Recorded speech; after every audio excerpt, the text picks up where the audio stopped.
Bueno, vamos a continuar con nuestra sesión de magnetosferas. Vamos a tratar de terminar lo más pronto posible porque todavía nos falta otro tema hoy por ver. Bueno, no importa, si nos atrasamos un poquito, eso es lo de menos. Las magnetosferas, entonces, como veíamos ahorita que calculábamos el tamaño de la magnetosfera de la Tierra, pues protegen el planeta. De hecho, la protección magnética es fundamental cuando se habla de habitabilidad. Es uno de los criterios de habitabilidad que se deben tener en cuenta. El campo magnético, obviamente, mírenme esta habitabilidad. Que noten que lo hice como a las 3 de la mañana.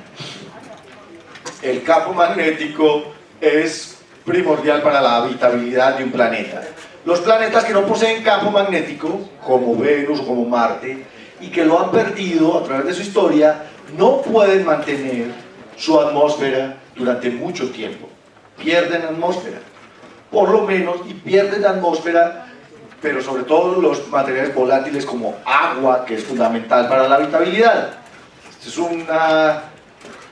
una muestra de lo que, a diferencia de la Tierra, sucede con Venus y con Marte, que son planetas que no poseen magnetosferas, y ese hecho hace que sean vulnerables al viento estelar, al viento solar. El trabajo justamente que hacemos nosotros como investigación trata sobre eso. Estas son gráficas de un par de mis artículos. Nosotros analizamos cómo evoluciona la protección magnética de un planeta dependiendo de qué.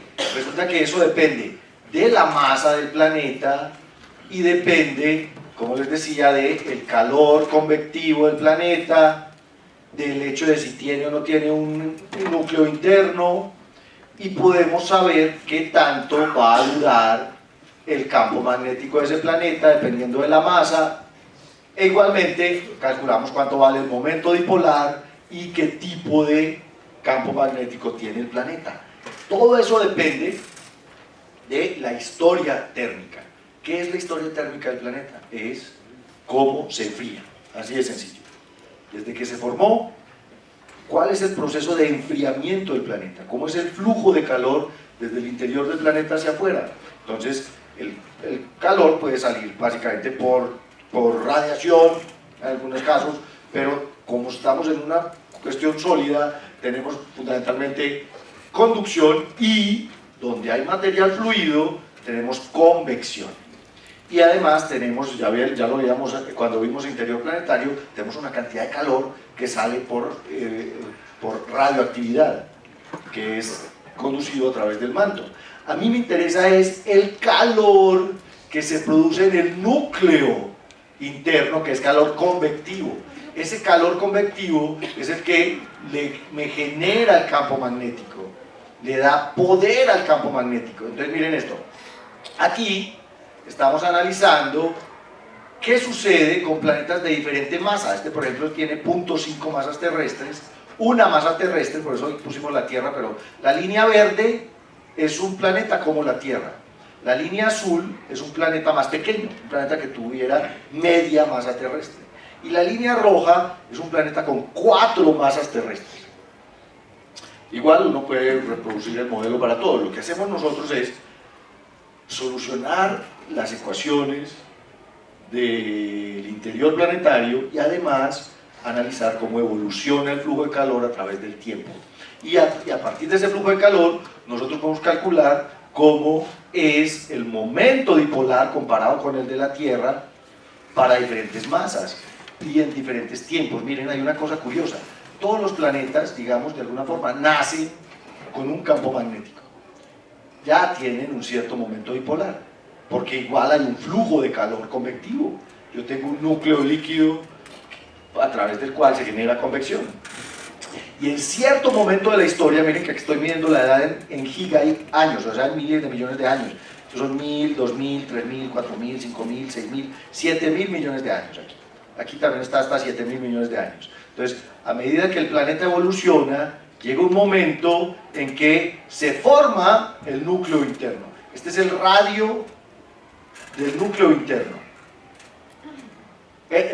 Sí, exactamente, el radio del núcleo sólido interno. Entonces, claro, durante mucho tiempo todo el núcleo es líquido, es líquido, es líquido, y de pronto, ¡pam!, el núcleo empieza a solidificarse y eso hace que el flujo de calor aumente. Miren, aquí, ¡tan! Miren que es justamente donde se solidifica el núcleo interno. Aumenta el flujo de calor, eso aumenta el momento dipolar, o sea, la intensidad del dipolo, y aumenta el campo magnético.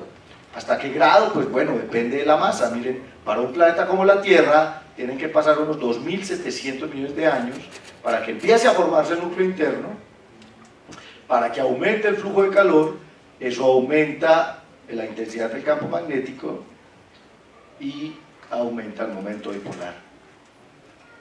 Esta es la Tierra real, este es el valor de la Tierra real, estos son valores de la Tierra hace muchos años, que están justo, o sea, las barras de error están justo, o sea, nuestros cálculos pasan justo por las barras de error, o sea, que eso lo que nos dice es que el modelo parece funcionar.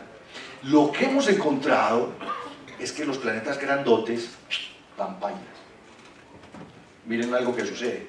Por encima de 2 masas terrestres, miren que este es para 2, por encima de 2 masas terrestres, los planetas nunca forman un núcleo líquido, un núcleo sólido.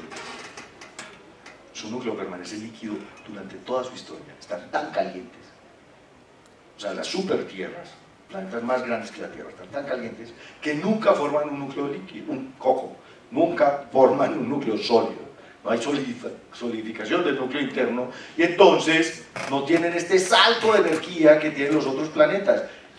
Empiezan con un flujo de calor altísimo, empiezan con un campo magnético muy alto, pero el campo magnético va disminuyendo y de hecho en 4.000 millones de años un planeta de 4 masas terrestres se murió magnéticamente, se le apaga el dínamo, ya no tienen campo magnético, o sea que no están protegidos, no están bien protegidos.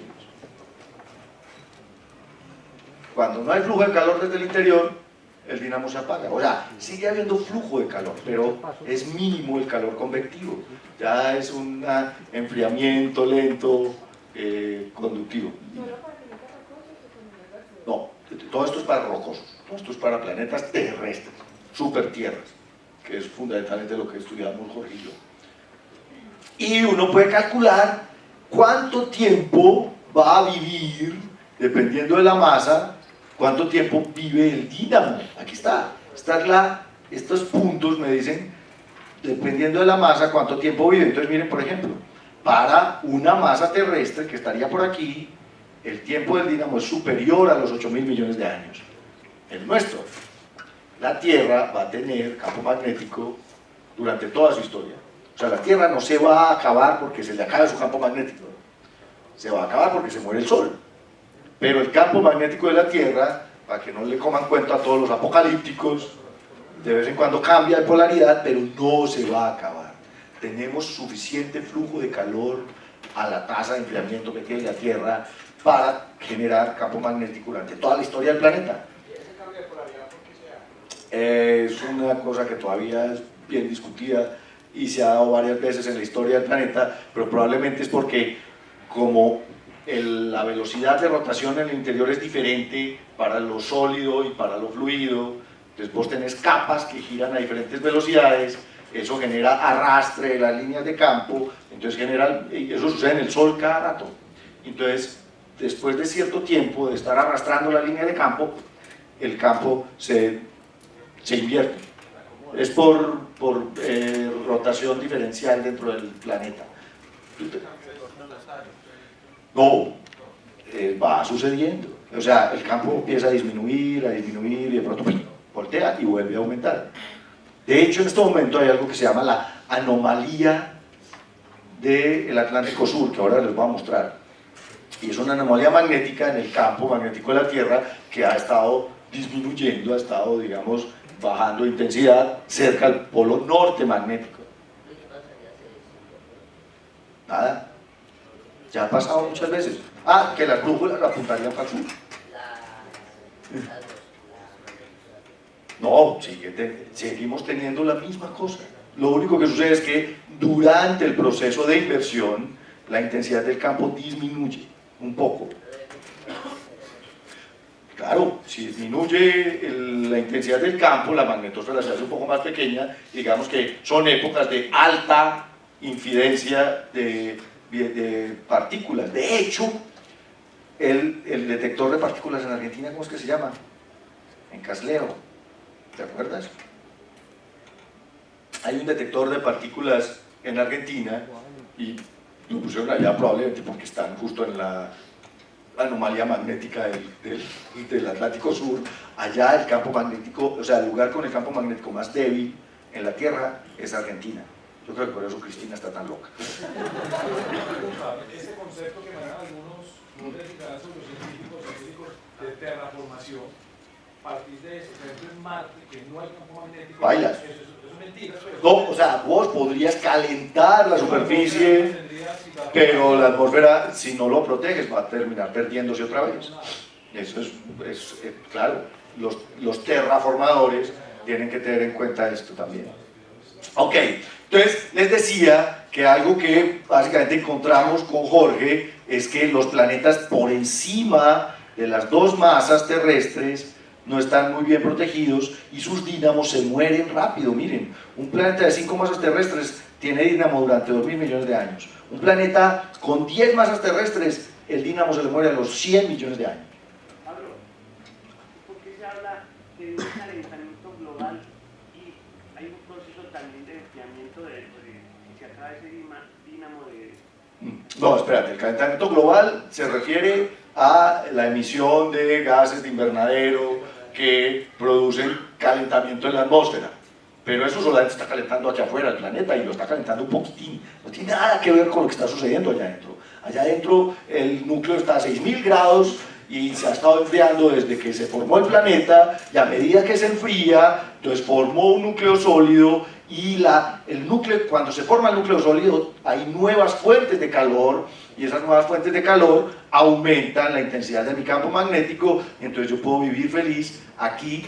Esto es el régimen del campo. No les voy a profundizar mucho en el asunto, pero la idea es que los que tienen un número de Rossby, que es un número de fluidos bajito, son dipolares, y los que tienen un número alto son multipolares, como el Sol. El Sol tiene un campo magnético multipolar, porque es un caos. Tiene flujos de corrientes por todas partes, desordenadas, etcétera, etcétera. En cambio, en la Tierra, digamos, el flujo es más ordenadito y la rotación le favorece, etcétera, etcétera, y eso me genera un dipolo. Pero de hecho la Tierra ni siquiera es dipolar totalmente. La Tierra está en una región donde hay reversals, o sea, hay cambios de polaridad, y justamente es por este arrastre de líneas de campo en el interior. Entonces, la evolución de la protección magnética es fundamental para hablar de habitabilidad de un planeta. ¿Qué dipolos encontramos en el sistema solar? La Tierra es un dipolo, Júpiter es un dipolo, Saturno es un dipolo, Urano es un dipolo, Neptuno es un dipolo. Mercurio también, pero no apareció en esta foto. Y aquí hay una comparación de los tamaños de las magnetosferas de Neptuno, Urano, Saturno y Júpiter. La de Júpiter es una bestialidad. Es que recuerden esto, Júpiter tiene 2 veces más masa que todos los otros planetas juntos. Júpiter tiene todo un interior de hidrógeno metálico líquido. Júpiter rota en 10 horas. Eso significa que es un muy buen generador de campo magnético. Veamos un poquito. La magnetosfera de la Tierra, a la que ya le calculamos el tamaño, fundamentalmente es un dipolo que está inclinado unos 11 grados con respecto al eje de rotación. Ojo, los polos magnéticos no están justo en el eje de rotación. El eje de rotación sale por el polo norte.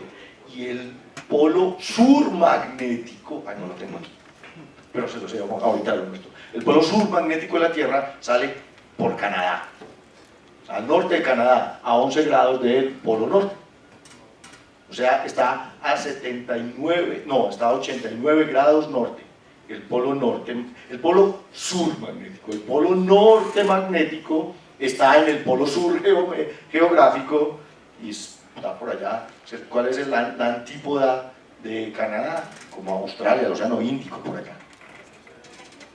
Está por la Antártida, pero no exactamente en la Antártida. Yo creo que ahorita tengo una imagen de eso. Se extiende hasta más o menos unas 15 radios planetarios donde se encuentra el frente de choque, pero la magnetopausa está a 10 radios planetarios, o sea que el cálculo que hicimos ahorita estaba pretty well, correcto, a unos 10 radios planetarios.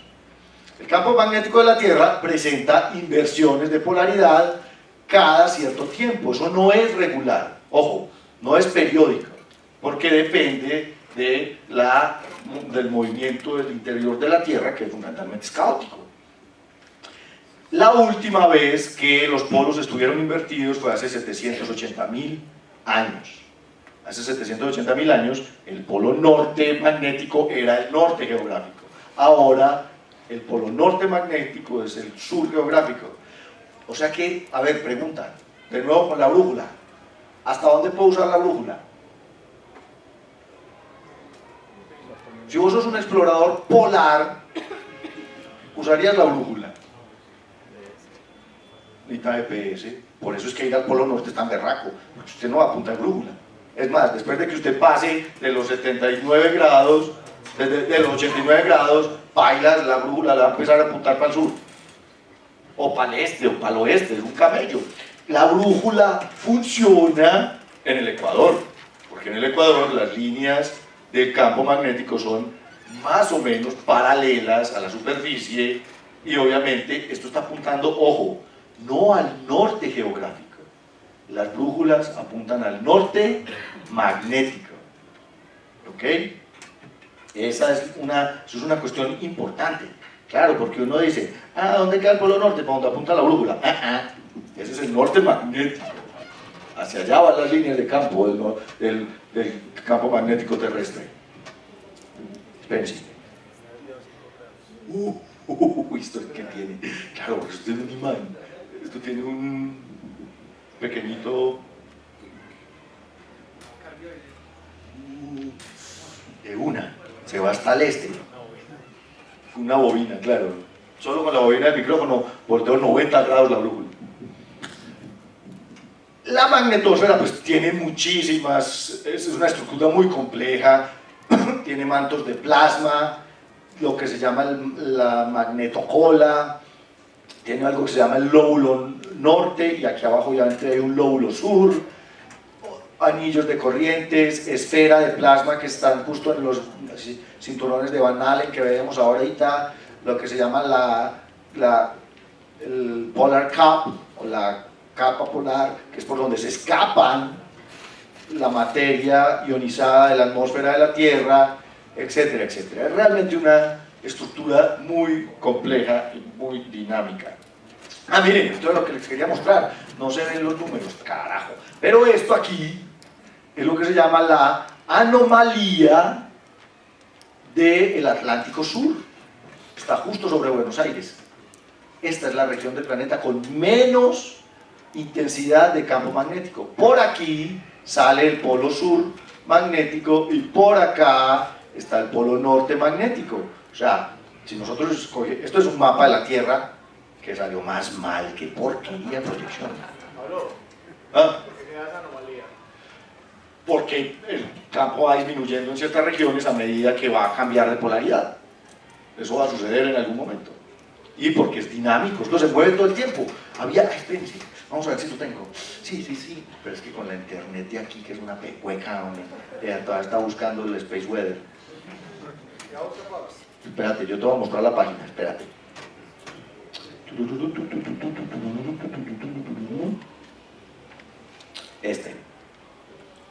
Que se abra, que se abra. Sí, se va a abrir. Que se abra. Bueno, vamos a rogarle a Santa Laura. ¡Sí! ¡Ajá! Bueno, andale pues, movete. ahora no se va a mover. Miren, estos son los valores de campo magnético a través del tiempo, ¿sí ven? 1650, 1688, miren, este es el polo norte magnético, este es el polo sur, al revés, polo sur magnético, polo norte magnético, pero la brújula apunta es al polo sur magnético, que está aquí al norte de Canadá.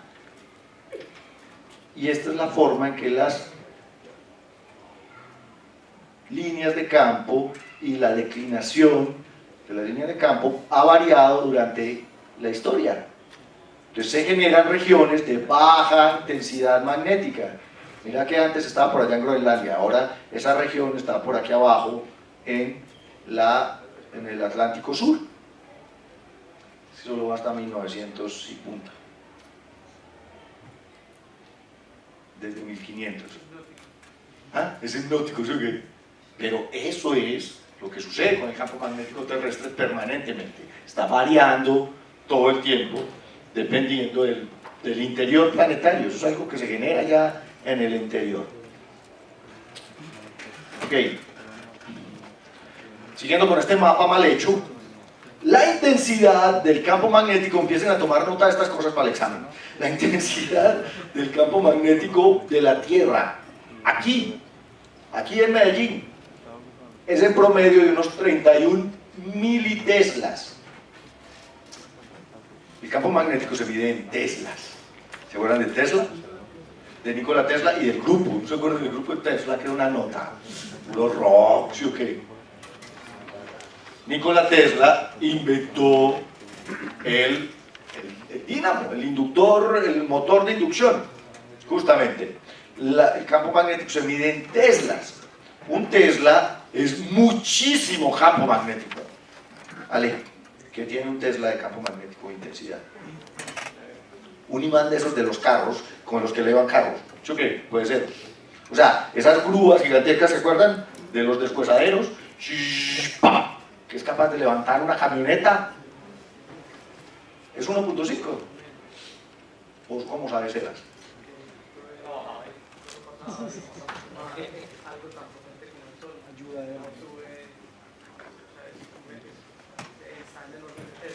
Exacto. Tesla es un montón, pues por eso, piensen en esto. El campo magnético de la Tierra es de 30 militeslas. O sea, 30 milésimas de Tesla. Eso no es mucho, pero es importante. ¿En Marte qué hay? Nada.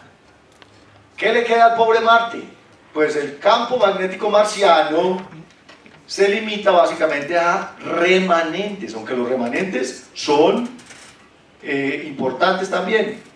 Aquí está medido en Gauss, que es más chiquito todavía que los no, espérate. Sí, pongan atención. El campo magnético de la Tierra es del orden de 1 Gauss, o sea, 30 militeslas son algo así como 0.3 Gauss. Ese es el orden del campo magnético de la Tierra. Los campos magnéticos localizados en Marte son de 16 miligauss. Nada. De la Tierra es del orden de 1 Gauss, o sea, como... o sea, una milésima del campo de la Tierra. En Marte lo que sucedió es que ya no hay un flujo de calor desde el interior, porque Marte gira muy rápido, en 25 horas, pero ya no tengo convección interna. Entonces ya no tengo algo que me parezca el gringo. No tengo un algo que me genere el campo magnético. Vamos a ver aquí. ¿Dónde están? Ay, no era ahí. ¿Por qué te volviste?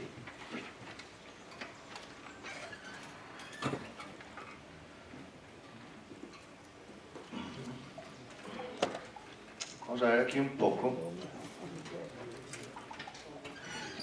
Ustedes ven lo que dice Mars, Earth making aquí. Vamos a ver un poco la diferencia que hay efectivamente entre lo que es el campo magnético terrestre, que es una cosa grande, que me protege, que me rodea. Esa es la magnetosfera de la Tierra, los cinturones de Van Allen. Mientras que en Marte, eso es el campo magnético de Marte. Son casi unos pequeños bulbos magnéticos. ¿Esos bulbos ejercen algún efecto protector? ¿Cómo, Andrés? ¿Esos bulbos podrían ejercer algún efecto protector? Sí, en principio, pero es muy débil, de todas maneras. Pero es así, esa reacción, digamos que esas regiones magnetizadas estarían en principio protegidas un poco contra el viento solar y partículas, pero pues es que es 1000 veces más débil que el de la Tierra, o sea que la idea es que Marte está llevado al berraco. ¿Hay relación ahí con que en esa zona donde se haya encontrado ese hielo de...? No, eso no tiene que ver. Pues porque el estado del agua depende de la presión y la temperatura, no de este asunto. Que se volatilice más fácil. Pero no, digamos que el problema de volatilizar el agua o de perder el agua tiene que ver, ahorita lo vamos a ver más, con que el agua primero se evapora y después es fotodisociada por el ultravioleta. Pero el ultravioleta no tiene nada que ver con el campo magnético. Exacto. ¿Qué tanto disminuye el viento solar, digamos, entre Mercurio y Neptuno? Eso es algo que todavía no hemos calculado. Porque es que eso es mucho menor, pues. sí, claro, la densidad es mucho menor y la velocidad es mucho menor. Hay forma de calcularlo, resolviendo el modelo de Parker, que es una ecuación diferencial, pues, pero tarea.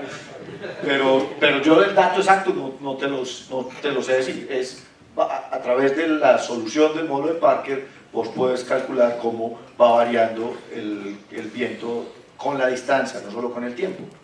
Pero la velocidad no debe ser menor, Pablo, porque están en vacío. No, espérate, sí, acelera, de hecho. Creo que es mayor la velocidad, pero menor la densidad. Bueno, eso tendríamos tarea para mí, Pablo, revisar el módulo de Parker para responder esta pregunta. Ok. Bueno, Mercurio posee una magnetosfera detectada desde el Mariner en los años 70 y es un dipolo magnético, lo que nos sugiere que Mercurio posiblemente todavía tenga un núcleo líquido, un pedazo por lo menos del núcleo líquido. El campo magnético del Mercurio es apenas del 1.1% de la intensidad de la Tierra, es del orden de 300 nanoteslas. Parece que el de la Tierra era de 30 militeslas, el de Mercurio es de 300 nanoteslas, y la magnetopausa apenas se encuentra a 1.4 radios planetarios, o sea que está pegada al planeta, pues, o sea, es pequeñito el campo magnético de Mercurio, pero aún así posee un campo magnético. Como les decía, Júpiter es la bestia magnética del sistema solar. Pongan atención, si pudiésemos ver la magnetosfera de Júpiter en el cielo, la veríamos así. Esta es la luna llena. Esto sería la magnetosfera de Júpiter. O sea, aquí está, obviamente aquí está Júpiter y más o menos de ese tamaño estaríamos viendo la magnetosfera. Cubriría la mitad del cielo. Es una cosa absurda. Es la estructura más grande del sistema solar. La magnetosfera de Júpiter tiene entre 50 y 100 radios planetarios y se extiende, la magnetoteo, más allá de la órbita de Saturno. El campo magnético de Júpiter es el más intenso de los campos planetarios del sistema solar. Tiene 428 militeslas. Eso significa que es 15 veces más intenso que el de la Tierra, más o menos. Unas 15 veces el campo de la Tierra. Las lunas de Júpiter están metidas, inmersas en el campo magnético de él y poseen campos magnéticos inducidos como Io, y el material de Io, el material ionizado de Io, interactúa, y de algunas de las lunas interactúa con el campo magnético de Júpiter y forma varios de los anillos de partículas que se encuentran alrededor del planeta. Estas son auroras boreales y australes en Júpiter. Miren el tamaño de esta vaina. Es una aurora boreal fotografiada con la cámara ultravioleta del telescopio espacial. Saturno tiene un campo que es del mismo orden de intensidad que la Tierra, de hecho es un poquito más débil, 22 militeslas, pero la magnetosfera es mucho más grande. ¿Por qué? Está más lejos del Sol, pero además pues, el dínamo, digámoslo así, es más grande a pesar de que la intensidad es más pequeña. Titán y la mayoría de lunas de Saturno están inmersas también en su campo magnético, lo que protege la atmósfera de Titán, por ejemplo. Porque Titán en sí, habría que investigarlo, yo realmente no lo sé, pero yo no he escuchado que Titán tenga un campo magnético, pero no ha perdido su atmósfera, precisamente porque está inmerso en el campo magnético de Saturno.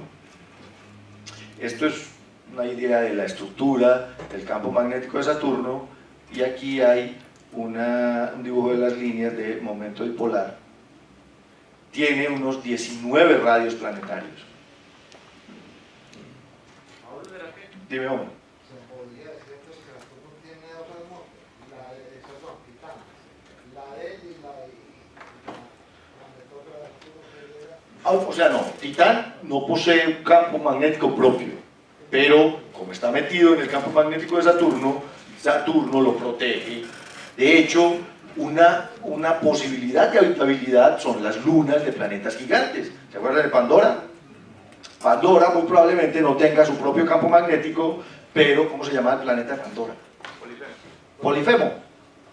Pero Polifemo, que es el gigante planeta de Pandora, sí posee una magnetosfera like huemíchica, y entonces protegería la atmósfera de una luna habitable. Sebas, ¿vos qué vas a decir? Iba a decir que si digamos el material que está rodeando, el material de agua que está por ahí, de los anillos de Saturno, se evapora, supongamos por rayos ultravioleta del sol, de una, si se ioniza un poquito, cogen esas líneas y se ve. Claro, toda partícula ionizada que esté metida en el campo magnético ahí mismo se ve afectada por el campo. Eso sucede de cualquier carga eléctrica en un campo magnético va a sentir fuerza, va a sentir una aceleración en la dirección del campo. Pablo, ¿Qué hubo?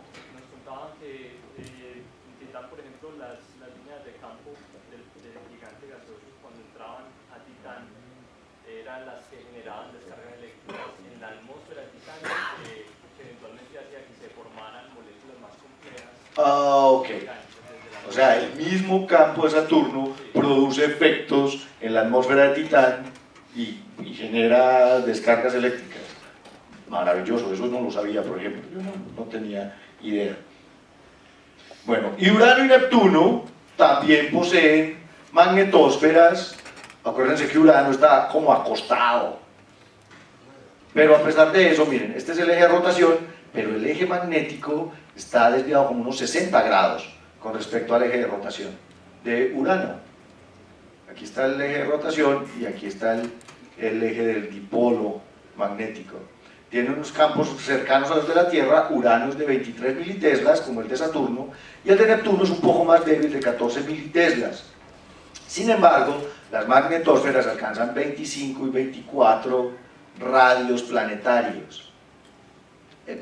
Básicamente son dipolos, de nuevo, generados en el interior de los planetas por rotación.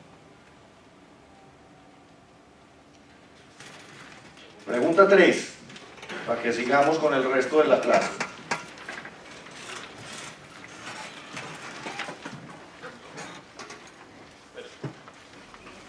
De la mañana. Puede ser la pregunta 1 de la segunda sesión. Es la pregunta 3 de la primera sesión hecha durante la segunda sesión.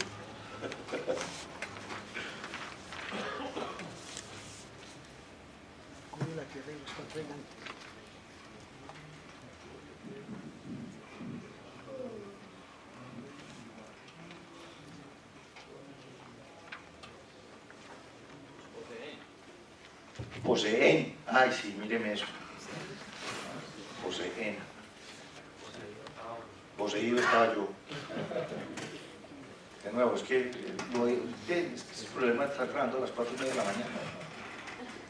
Fue Elena la que me... ¿Ah?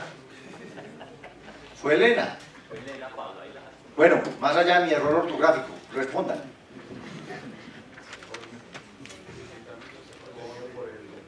Por el campo magnético, sí. En Titán. posiblemente haya algo de inducción magnética. De hecho, se pensaba que el campo magnético de Mercurio podía ser inducido por el Sol. Ahora sabemos que Mercurio tiene un dínamo, efectivamente, pero el hecho de que tú seas un material conductor dentro de un campo magnético va a causar inducción magnética. Eso dependería, pues, como las características eléctricas de Titán. Pero sucede, lo está diciendo Andrés. El campo magnético induce corrientes en la atmósfera de Titán. Eso es, digamos que es algo que es posible. Ok. Bueno. Dejando a un lado las magnetosferas, nos vamos a dedicar ahora a hablar de algo que me parece muy interesante también, que además hace parte justamente de mi trabajo de investigación, y es la habitabilidad planetaria. ¿Qué hace habitable un planeta? Me encantó miren esto. Los buenos planetas son difíciles de encontrar, y eso es cierto. ¿Ah? ¿Cómo? Buenos hombres, difíciles de encontrar, ¿cierto? En general, las cosas buenas son difíciles de encontrar. Y los planetas más. O sea, encontrar un planeta con las condiciones de habitabilidad que tiene nuestro planeta, de hecho no hemos encontrado ninguno. Hasta ahora, el único planeta habitable que conocemos es la Tierra. Los otros son posiblemente habitables, probablemente habitables, pero ¿cuál es el único planeta habitable del universo? La Tierra. Por eso, los otros son probablemente o posiblemente habitables. Hasta que no encontremos el bicho, hermano, no vamos a poder decir nada más. Podemos especular, es lo que hacemos. Precisamente por eso hablamos de habitabilidad planetaria. Hasta que nos sembremos nosotros mismos el bicho, dices tú. Puede ser panspermia. Eso es panspermia justamente. Ok, ¿cómo se define la habitabilidad? Pues resulta que, en principio, es una definición antropocéntrica, de nuevo. El primero en hablar de habitabilidad fue un señor llamado Stephen Dole, que me bajé este libro, es buenísimo. Se llama Planetas habitables para el hombre. Además machista. Mira que no es men, es man. ¿Sí ves? Yo estaba pensando que los únicos que íbamos a ir a otros planetas somos los machos, güey. Sí, porque no es ni siquiera el género, sino el man. Es el astronauta, no la astronauta, dime man. Con relación a lo que decía la compañera, entiendo que la NASA está haciendo un registro de los que estarían dispuestos para irse para Marte del todo. Pero espérate, eso no es la NASA. Y tampoco es la ESA. Es Mars One, que es una organización privada holandesa.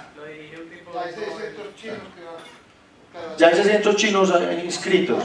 Aquí hay más de un colombiano también que se ha inscrito. Hay 2 colombianos. ¿Quiénes? Juan.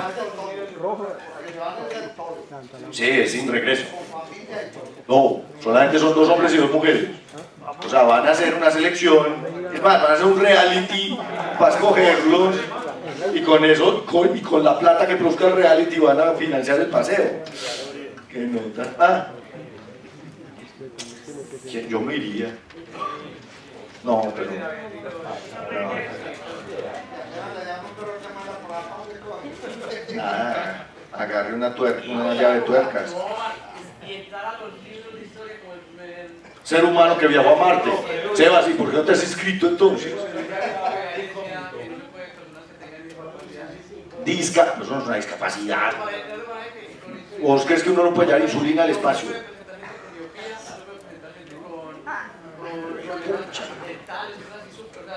Tiene que ser el humano perfecto, pues.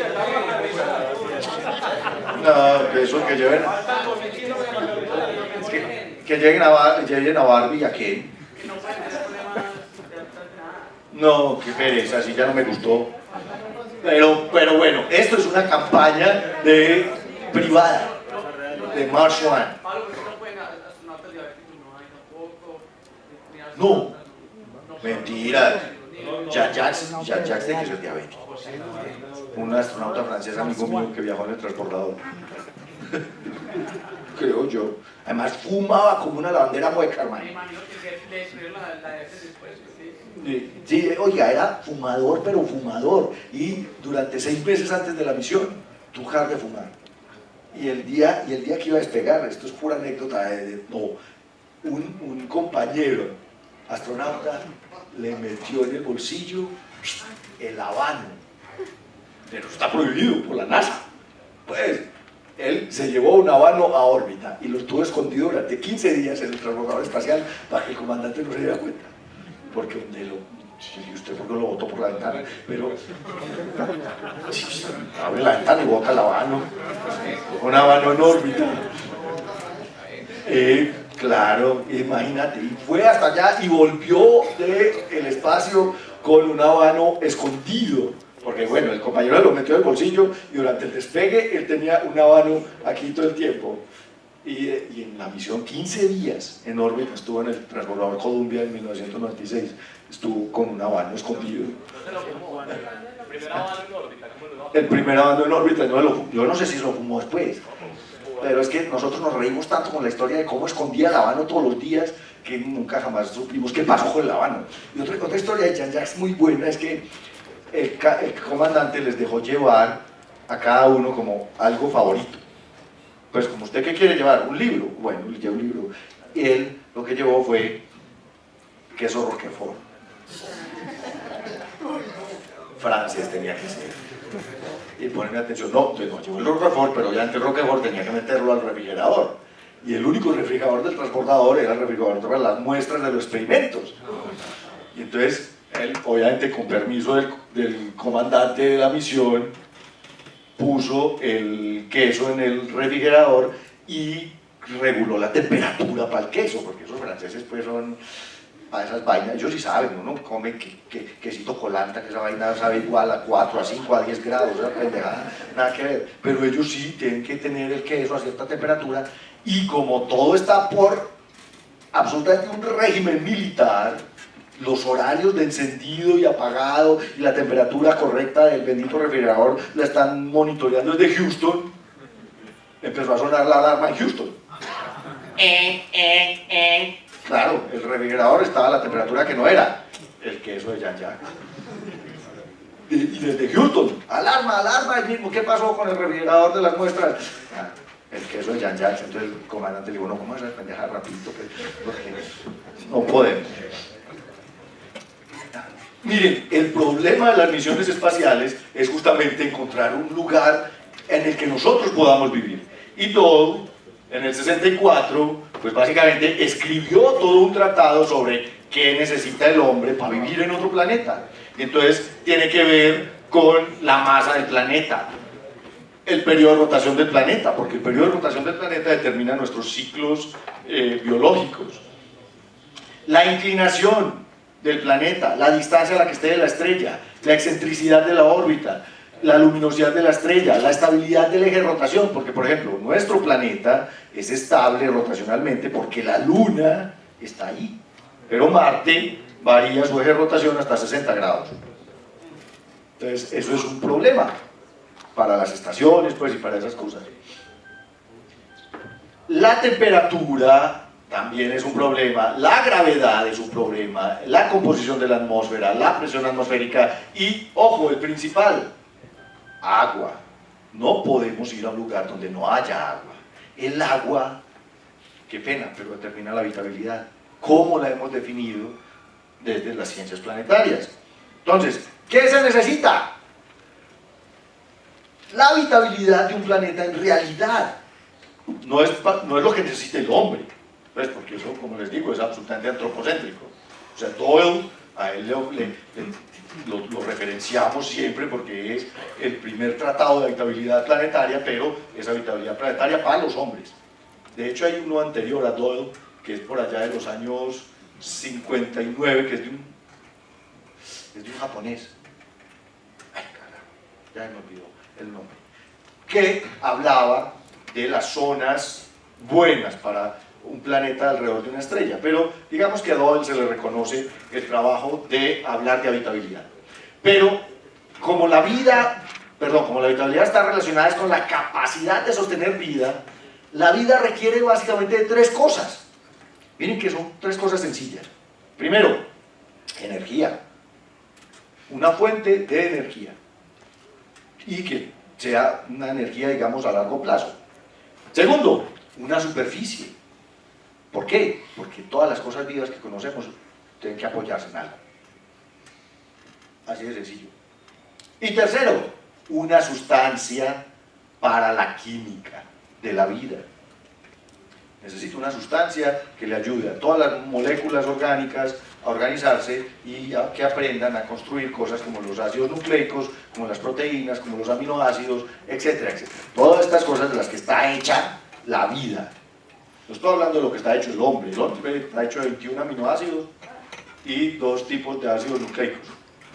Pero, en general, la vida está hecha de eso, de aminoácidos y ácidos nucleicos, que conforman proteínas y otras cosas. Entonces, se necesita una sustancia. ¿Y cuál es la sustancia favorita de las moléculas orgánicas? El agua. No es que porque, es que todo el mundo dice, pero es que ustedes solo piensan que tiene que ser como la Tierra. Sí, pero es que eso no lo pensamos nosotros, eso lo pensaron las moléculas orgánicas desde el principio. Sí, ellas fueron las que decidieron que el agua era un buen solvente y que el agua tiene unas características físico-químicas especiales que les favorece el mezclarse hasta que encuentran con quién acomodarse bien y se multiplican. Entonces, ¿qué hacemos pues si el agua sirve para eso? Y de nuevo, la naturaleza es perezosa. ¿Ustedes creen que si el experimento funciona bien con agua, en otro planeta la naturaleza va a estar pensando, ¿por qué no probamos con amoníaco? ¿Para qué si el agua funciona bien? Y el agua es más abundante que el amoníaco. Entonces, lo que tenemos que buscar en un planeta habitable es agua. Y agua líquida, porque eso es otra cosa. El vapor de agua no facilita las reacciones químicas. Y el agua congelada no facilita las reacciones químicas. De hecho, están congeladas, o sea, ahí no pasa nada. Necesito agua líquida. Eso significa agua entre 0 y 100 grados centígrados a una atmósfera de presión. O sea que la cosa empieza a ser difícil. Entonces,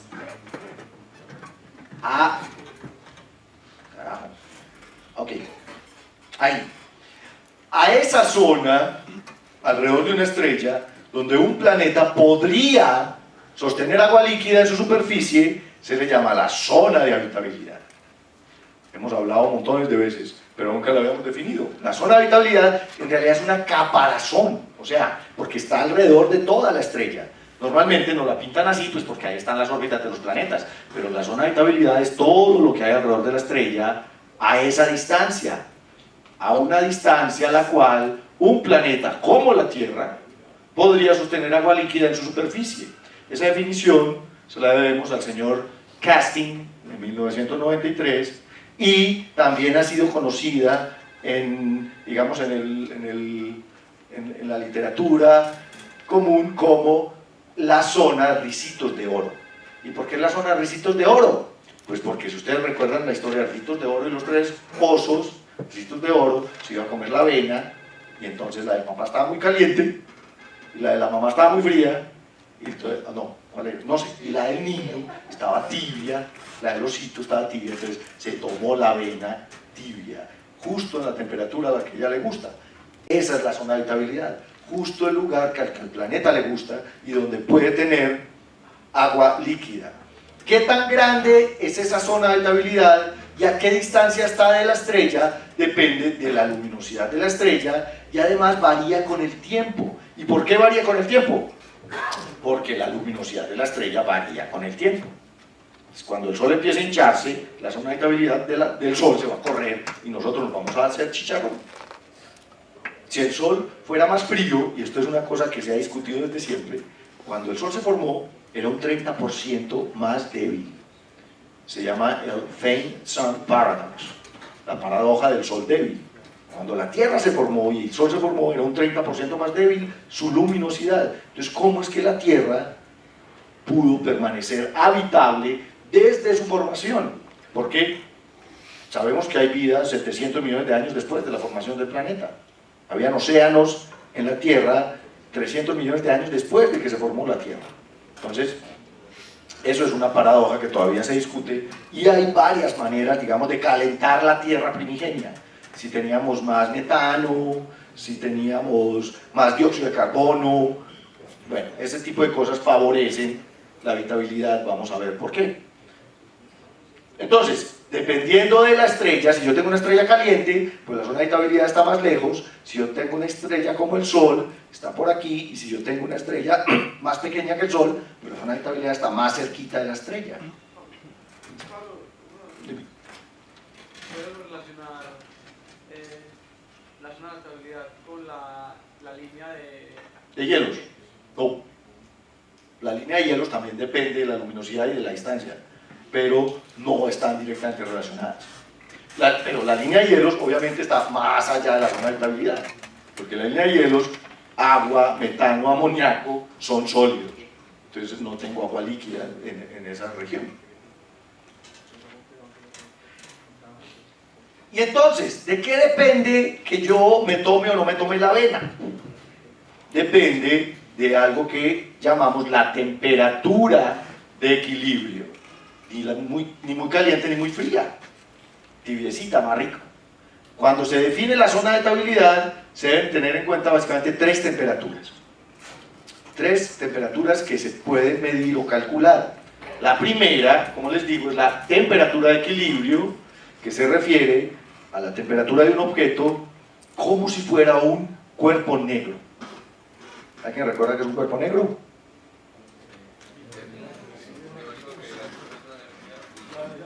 Sí, no esa estrella en pelota, aunque ese también es un cuerpo negro.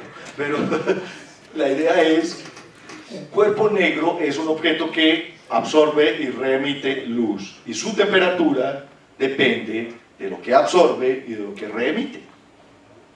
Ahorita vamos a hablar de ese equilibrio térmico. La temperatura superficial es de hecho la temperatura del planeta, es la temperatura a la que está el suelo del planeta, es la temperatura a la que está justo la capa que está en contacto con la atmósfera del planeta. ¿Cuál es la temperatura superficial de la Tierra? En promedio, 14 grados. Estamos a 14 grados promedio. Habíamos dicho que, por ejemplo, los dinosaurios vivían a 22 grados de temperatura, eso sí tenía calentamiento global. Y hubo épocas en que la temperatura de la Tierra fue de menos 7 grados. Snowball, toda la Tierra congelada. Y otra cosa es la temperatura de la exósfera. La temperatura de la exósfera es la temperatura de la parte exterior de la atmósfera, desde donde se escapa la atmósfera de la Tierra. Los volátiles de los planetas escapan desde la exósfera. Y es fundamental la temperatura de la exósfera porque si la exósfera es muy caliente, se expande y las partículas se escapan más fácilmente. La exósfera debe estar metida dentro de la magnetosfera para que el planeta esté protegido. Si la exósfera es más grande que la magnetosfera, pues ¿de qué vale? Yo tengo una magnetosfera, pero no me protege la parte exterior de la atmósfera, que es donde se calientan las partículas y donde se pierde el agua y las cosas importantes. Entonces, la temperatura de equilibrio se calcula justamente suponiendo equilibrio térmico y suponiendo que el objeto se comporta como un cuerpo negro. Y básicamente es el balance de energía que recibe con la energía que emite el planeta, tanto por reflexión como por radiación. Y se puede calcular de una forma muy sencilla. Les voy a decir cómo se calcula. Ahorita calculamos la temperatura de equilibrio de la Tierra. Esta temperatura se calcula dependiendo de, primero, esta S es el flujo de radiación que viene del Sol, ¿ok? O sea, tiene que ver con la energía que me llega. ¿Listo? Esta A se llama el albedo, y el albedo tiene que ver con la energía que reflejo. ¿Qué tanta esta energía que me llega, yo la reflejo? Y estos términos de aquí abajo ya son términos termodinámicos. Esta F es un factor de distribución del calor. Los planetas que tienen atmósfera redistribuyen la radiación. Por eso es que la Tierra por el día está a 15 grados y por la noche pues baja a unos 10. Pero no es como el Mercurio, que en el día está a 450 y en la noche está a menos 170. ¿Ven? Porque no redistribuye el calor. La atmósfera de Venus tampoco, de hecho lo redistribuyó también, que toda la atmósfera está a 400 grados.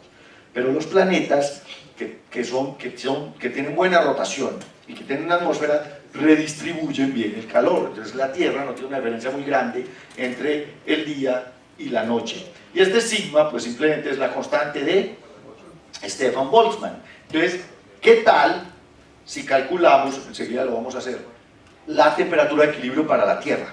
Espérense, o sea, ¿cuál debería ser la temperatura de equilibrio de la Tierra? Eso ya lo hicimos, ¿o no?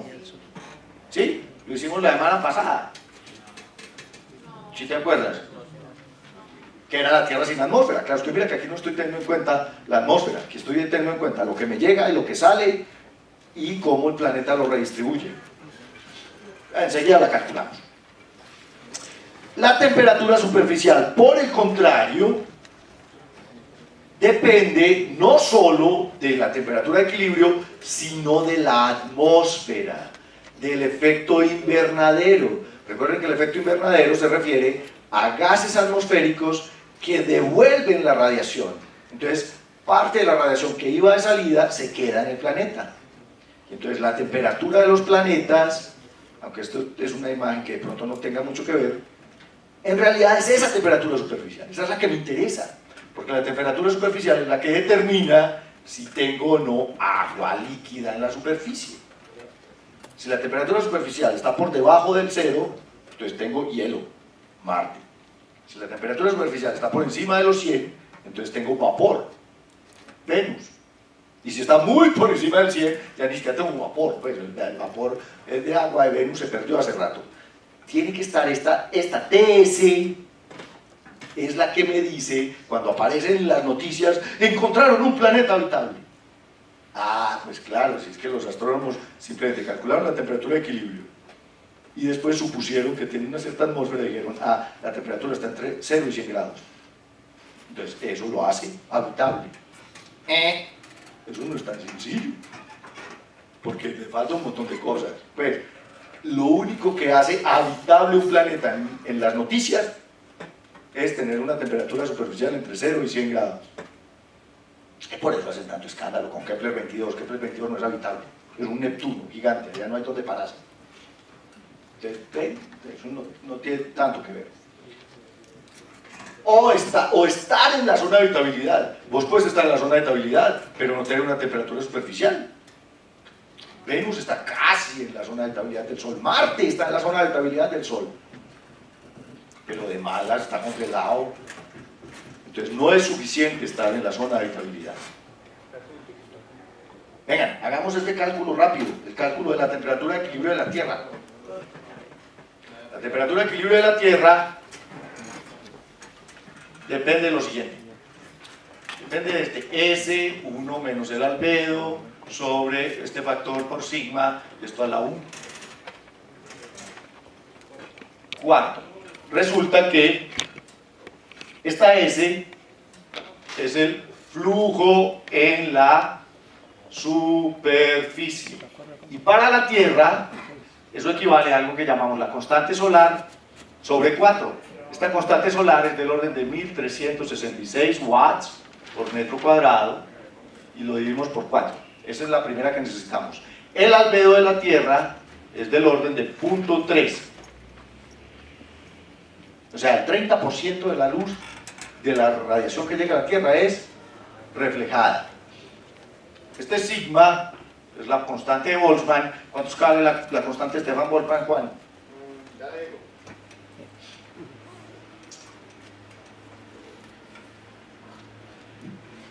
Y este factor depende de la redistribución de calor. Si yo soy un buen rotador como la Tierra, este F vale 2. Si soy un mal rotador, este F vale 4. Entonces, para la Tierra, F es de alrededor de 2. ¿Cuánto vale el sigma? Vale 5.67 por 10 a la menos 8 watts sobre metro cuadrado por cada Listo. a la 4.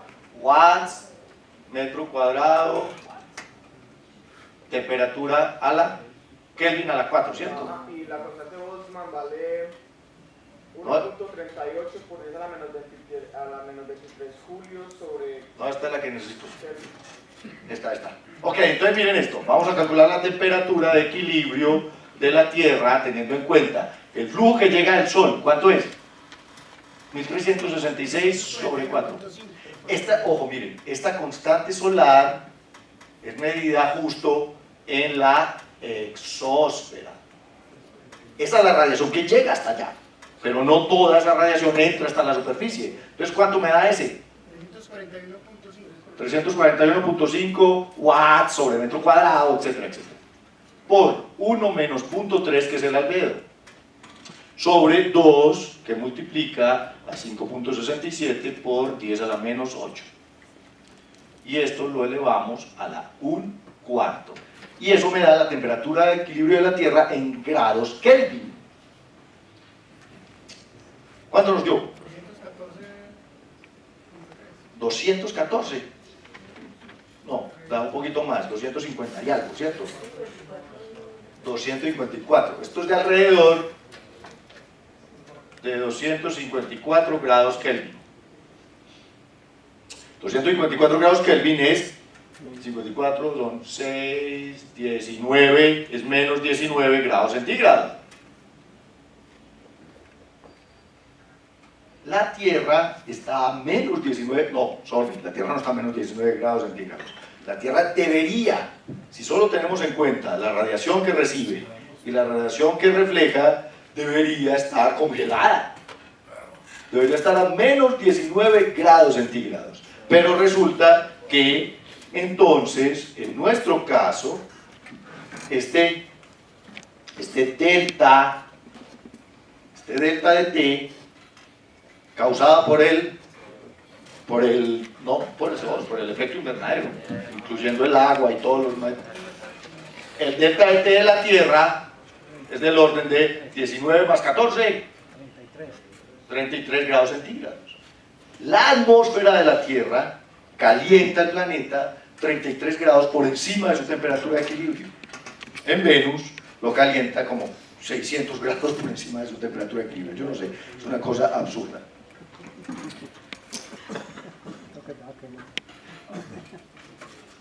El albedo, como les decía, depende de la razón entre el flujo de radiación y el flujo emitido por el planeta en infrarrojo. A una unidad astronómica, les decía que el flujo solar es del orden de 1366 watts por metro cuadrado. El albedo entonces se calcula, esto es para la Tierra, como 1 menos 4 veces el flujo solar sobre la constante, el flujo en la superficie, sobre la constante solar.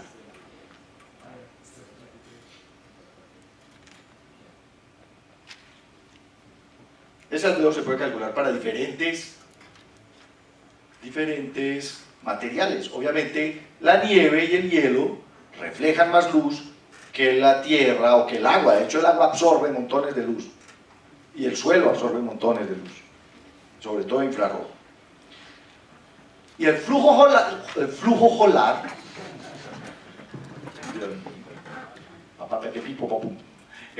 solar se refiere a cuánta energía me llega por metro cuadrado hasta la Tierra.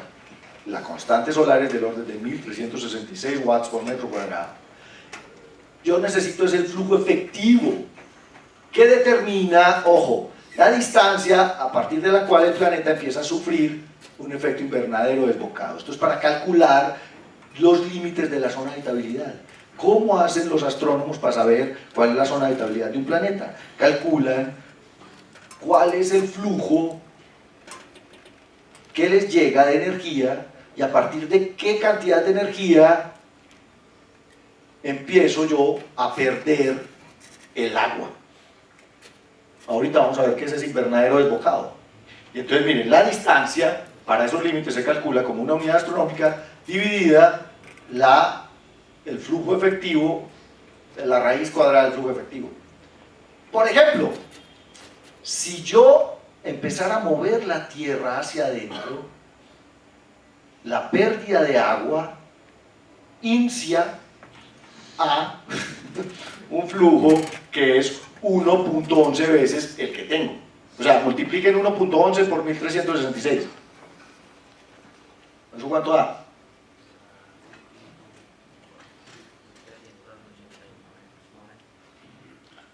Es un poquito más, 1390, exacto. Si yo empiezo a correr la tierra hacia el sol, voy a tener más energía y va a llegar un momento en que inicie la pérdida de agua. ¿Ok? La pérdida de agua significa que empiezo a evaporar el agua de los océanos y esta se empieza a perder a través de la exósfera, etcétera, etcétera.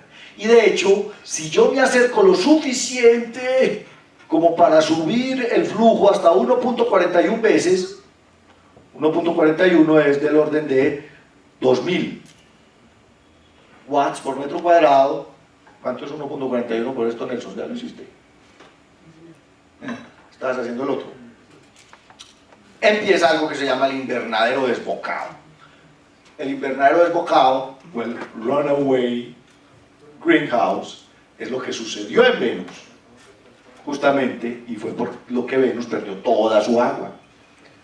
¿En qué momento empieza a evaporarse los océanos del planeta? Cuando yo me corra 1.11. Pregunta 1. Tina, vuelta.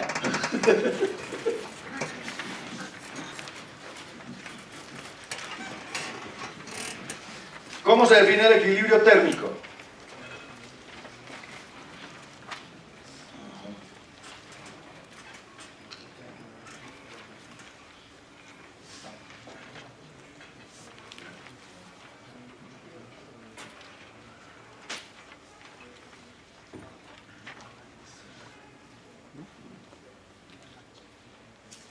¿Listo?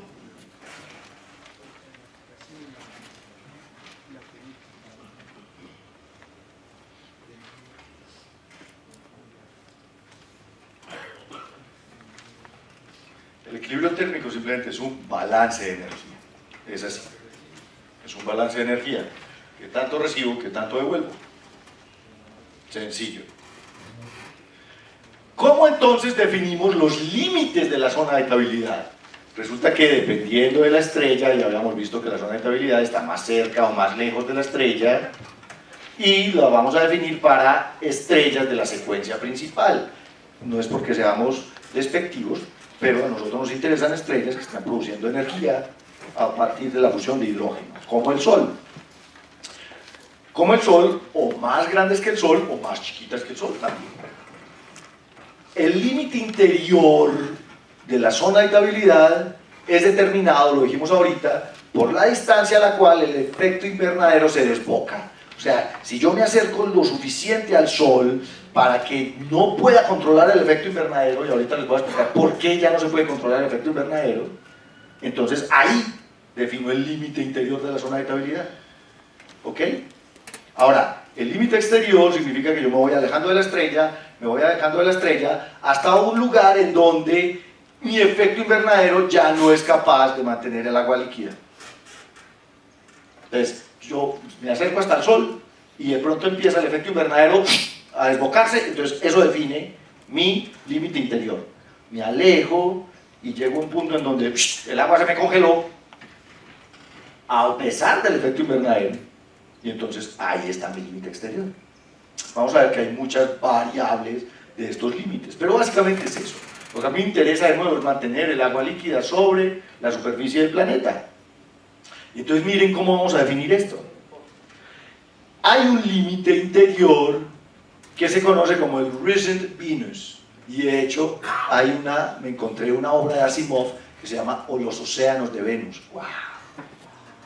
Resulta que el Recent Venus asume que Venus poseía océanos cuando se formó hace 4.500 millones de años. Y entonces lo que hacen los astrónomos es calcular cuál es el flujo estelar necesario para que a la distancia a la que está Venus empiece a evaporarse los océanos supuestos que había en Venus, entonces ahí definen un límite interior. Es un criterio de habitabilidad. Un criterio de habitabilidad se llama el recent Venus. ¿Cómo lo ponemos en inglés? El Venus reciente. Pero recién formado más bien, porque se está refiriendo, porque uno piensa en español el reciente es el de ahora. No. Sí, Venus temprano. Un recent es como un acabadito. El Venus recién formado tenía océanos y perdió sus océanos por un efecto invernadero desbocado. Entonces, ese es el primer criterio de habitabilidad para definir límites interiores de la zona de habitabilidad. Pablo, Dime. ¿con base en qué se los puede? Porque no me especular. O con base en que todos los planetas tienen agua al principio. Eso no es especulativo. Los modelos de formación nos dicen que todos los planetas tenían agua cuando se formaron. Hay suficiente agua en el sistema solar para que todos tuvieran océanos. Los océanos de Venus posiblemente eran más profundos que los nuestros. ¿Cuánto puede haber durado más o menos en Venus?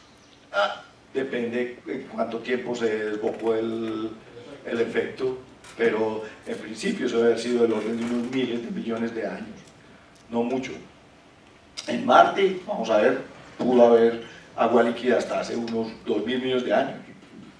Ok, entonces miren, esto era un criterio, Venus y sus océanos, pero Venus y sus océanos apenas empiezan a evaporarse. Otra cosa es Venus y el runaway greenhouse. Entonces, ¿qué es lo que pasa con el runaway greenhouse?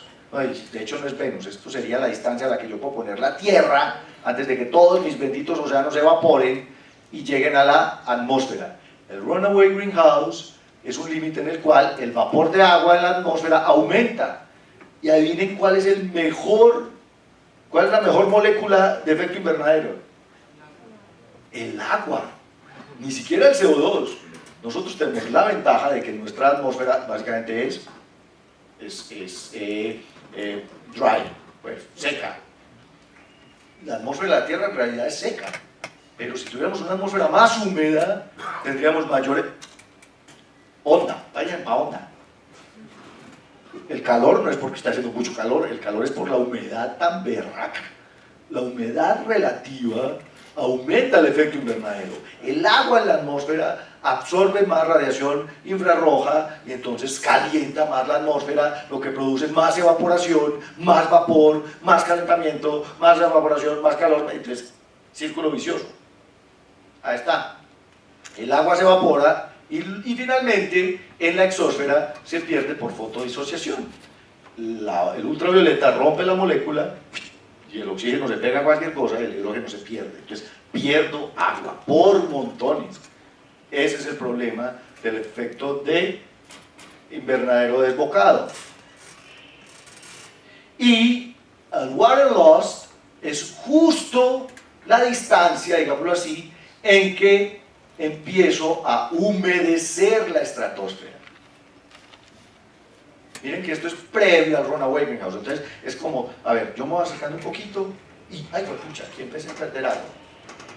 Empecé a evaporar agua y empecé a humedecer la atmósfera. Si me muevo un poquito más, ay, pues pucha, ya no pude controlar esta vaina. ¡Wich! Efecto invernadero desbocado y me quedé sin agua.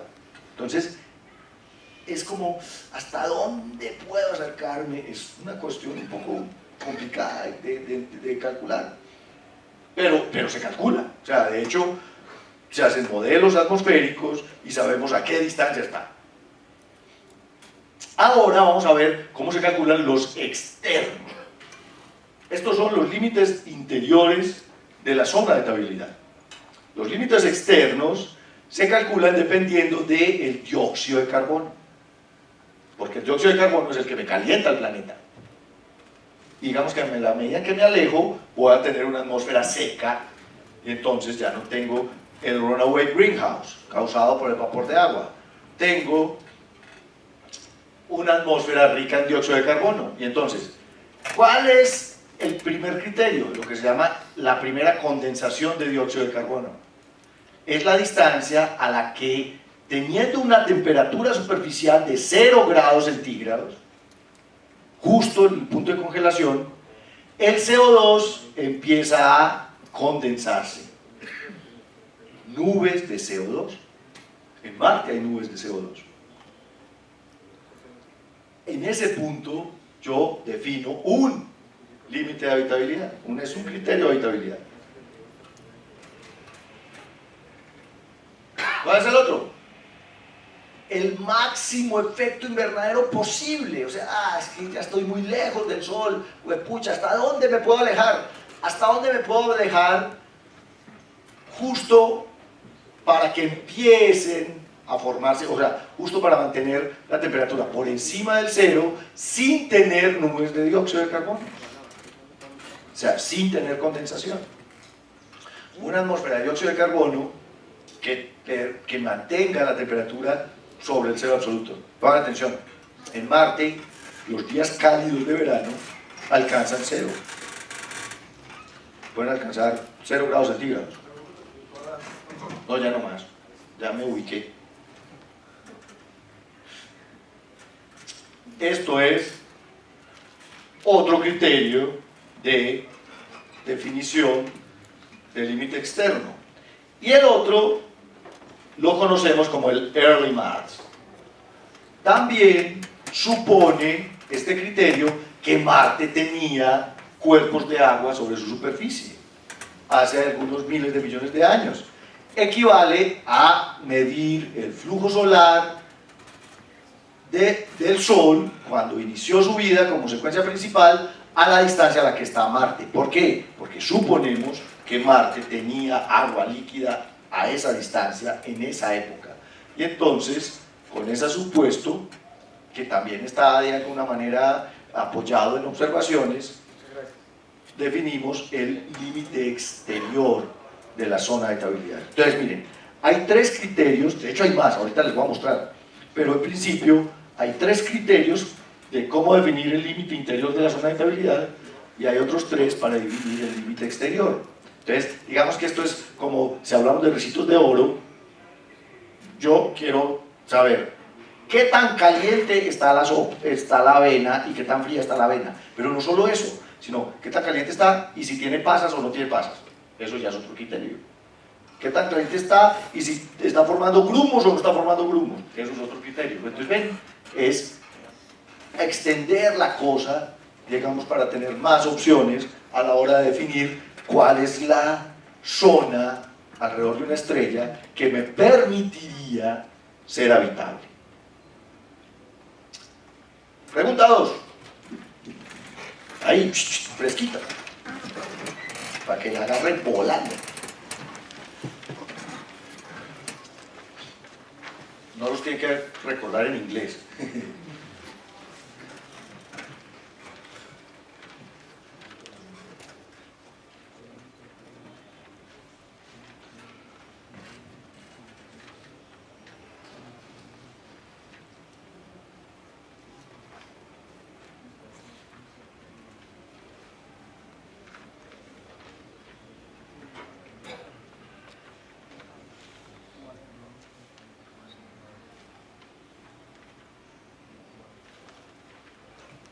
Dos y dos, a ver, 2 interiores. Seba, ese salvo. 2 de los interiores. De los criterios para el límite interior. El Recent Venus y el Runaway Greenhouse, que es como el principal, por ejemplo. Y 2 para los exteriores. Y el Early Mars, el Marte temprano. Ok. Bueno, pero vamos a ver que hay muchos más. De hecho, yo me dediqué durante algún tiempo de mis tareas de doctorado a hacer un promedio. Miren esto. Estos son diferentes criterios. Y aquí está la distancia. Carajo. En la gráfica definitiva tenía el flujo solar. ¿Dónde se las mostrara? Bueno, luego se las muestro. Pero en la gráfica definitiva que está en mi tesis está también no solo la distancia, sino que a cada distancia de estas equivale un flujo solar. Por ejemplo, a una distancia de una unidad astronómica, el flujo aquí son 1366 watts, ¿cierto? O una constante solar. Y a medida que me acerco, por ejemplo, si yo me voy hasta el Recent Venus, que es aquí, esto es 1.11,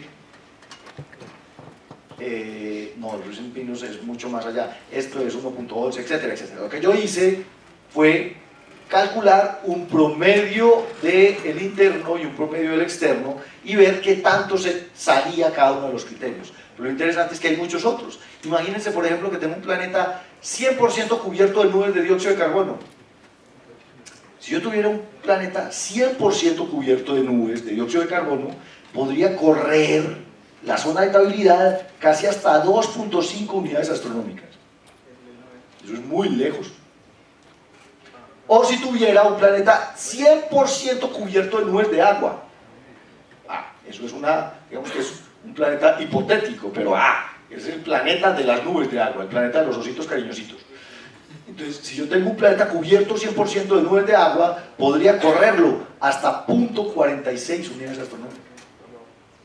Y eso lo que hace es ampliarme o reducirme la zona de habitabilidad. Por ejemplo, el Runaway Glaciation, que es otro criterio de habitabilidad, me cierra la zona de habitabilidad como entre 0.95 y 1.1 unidades astronómicas, o sea que la Tierra está justo donde tiene que estar.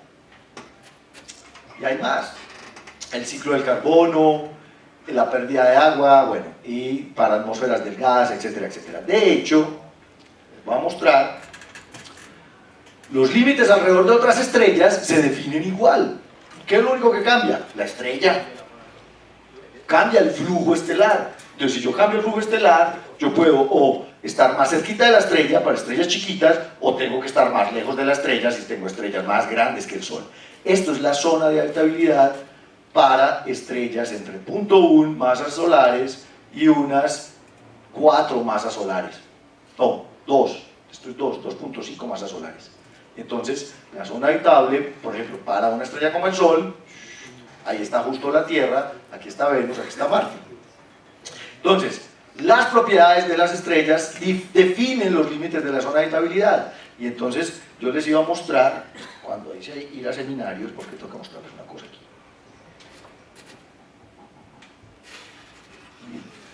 Pablo, ¿por qué no tomar campo magnético como uno de los criterios? Porque Jorge y Pablo todavía no lo habían hecho.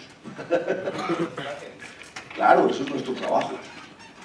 De hecho, nosotros somos los primeros en... ¿Ya publicaron? Sí, ya nos recibieron el APJ. Pablo, si la constante S, el Sol es, bueno, La constante solar de flujo.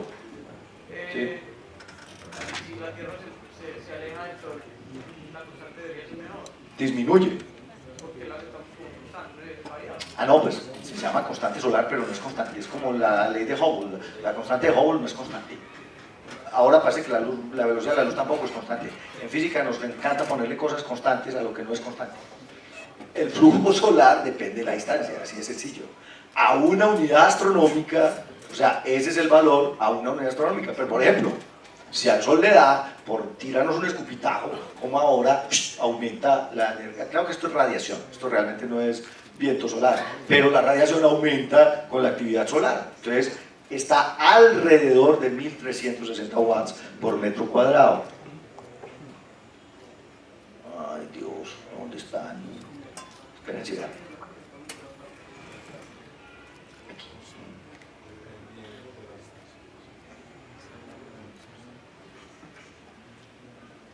Ábrete, sésamos.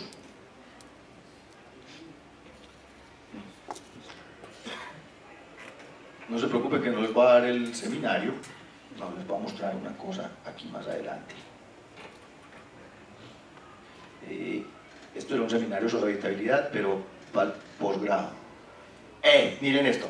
Entonces, resulta que hay una cantidad de criterios que me definen el límite interior y el límite exterior de la zona de habitabilidad. Desde Dole, por ejemplo. Si yo tengo en cuenta todos los criterios de Dole para tener una ecosfera y que sea habitable por los humanos, para una masa de entre 4 masas terrestres y 2.35 masas terrestres, para un periodo de rotación menor a 96 horas, una edad de más de 3.000 millones de años, una inclinación de menos de 80 grados, excentricidad, yo puedo tener un límite interior a 0.72 unidades astronómicas y un límite exterior a 1.24 unidades astronómicas.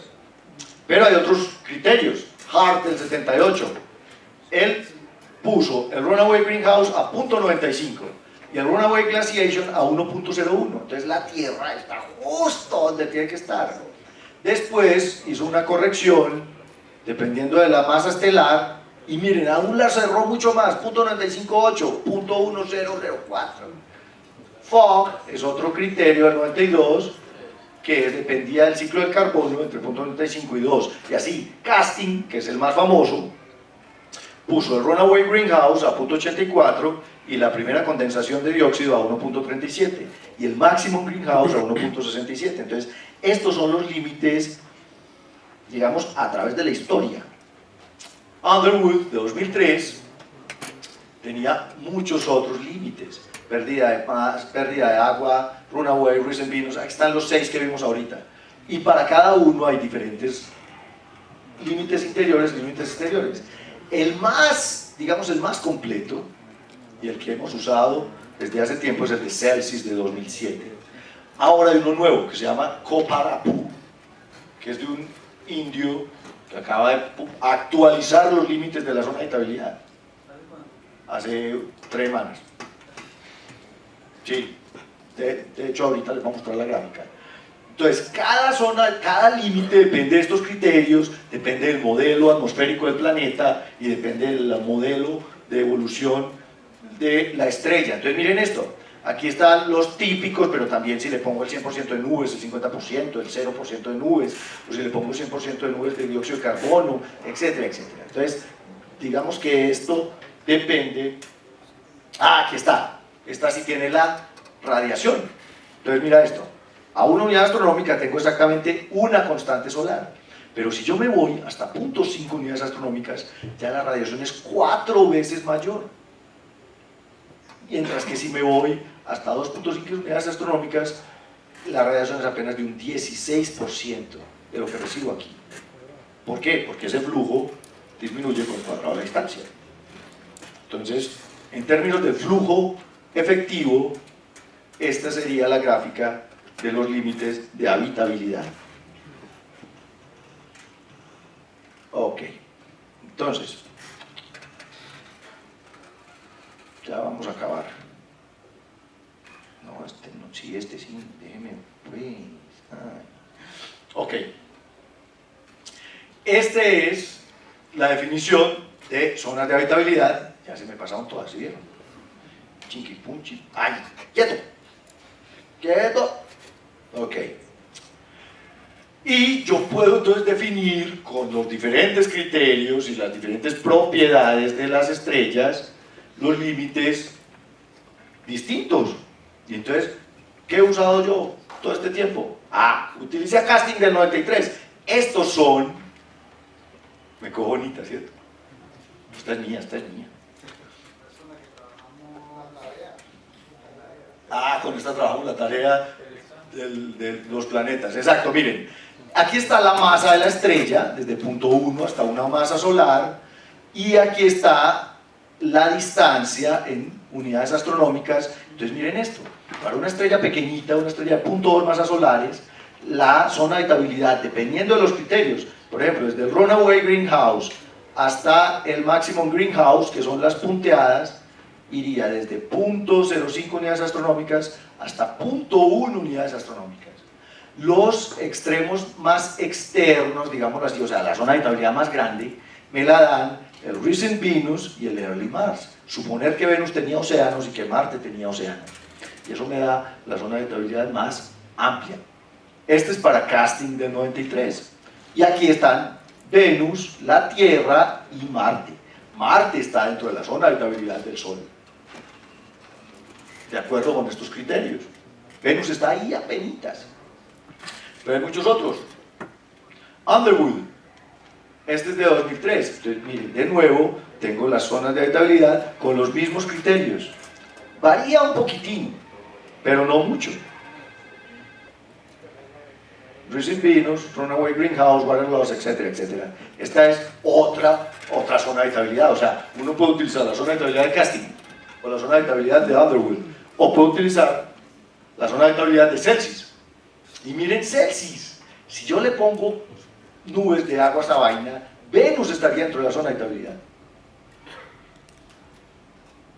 Esto es con 0 nubes de dióxido de carbono, con 100% de nubes de dióxido de carbono. Miren cómo se amplía la zona de habitabilidad para diferentes masas estelares. De nuevo, digamos que los más comunes son el Recent Venus.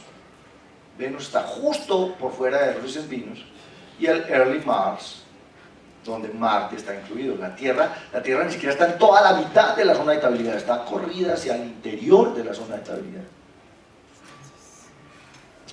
Y la última es la de Köppen-Gauss. Köppen-Gauss lo único que hizo fue cambiar el water loss por un nuevo criterio que él llama moist greenhouse. Este moist, ¿qué significa en español? Como húmedo, como el inicio del... Claro, para Casting era el inicio de la pérdida de agua, pero para Köppen-Gauss pues lo llamó como el inicio del greenhouse effect. Es como empezar a humedecer la atmósfera. Entonces varía un poquito, pero además los valores del maximum greenhouse y del early Mars ya están justo uno sobre el otro. De hecho, Köppen-Gauss redujo la zona de habitabilidad. Y esta es la última. Esto es de hace un mes. Entonces, de ahora en adelante, trabajen con Köppen-Gauss. Si además le aceptaron esto en la PJ, es porque tienen razón. Entonces ya no nos sirven los otros criterios, sino utilicen estos. Estos son los límites modernos de la zona de habitabilidad.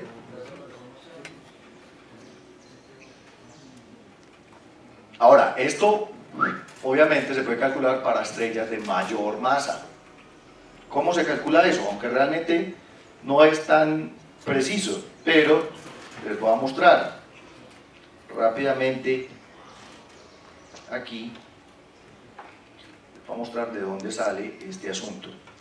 Este asunto sale de aplicar estos criterios. Por ejemplo, yo puedo calcular el flujo estelar dependiendo de la temperatura efectiva de la estrella. Esta temperatura efectiva de la estrella cambia con el tipo de estrella. Y entonces tú puedes calcular los límites para todos los tipos de estrella, por lo menos entre 0.1 y 1.2 masas solares. Y puedes calcular el límite interior y el límite exterior dependiendo de la temperatura efectiva de la estrella, con unas condiciones, unas constantes que definió Celsius en 2007, y dependiendo de la luminosidad de la estrella. Entonces, esta es la manera como se ha calculado la zona de habitabilidad durante los últimos, desde el 93, durante los últimos 10 a 20 años.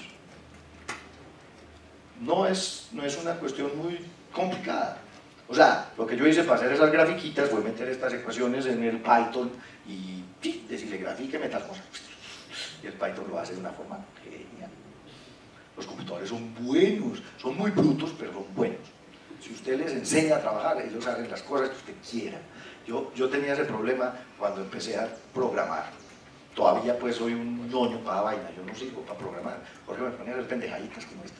Pero pues programar en serio es una cosa berraca, porque por principio, y eso yo no lo entendía, yo pensaba que los computadores eran lo más brillante del mundo. No, un computador por principio es bruto. Tiene el IQ de un grillo medido, posiblemente, exacta. Entonces, un computador es bueno siempre que vos le digas qué hacer correctamente, pero hablar con esos manes es muy berraco. Eso es lo tenaz de este asunto. Bueno, mis científicos planetarios, los espero el próximo sábado para seguir hablando de exoplanetas. Gracias por venir. Muy bueno.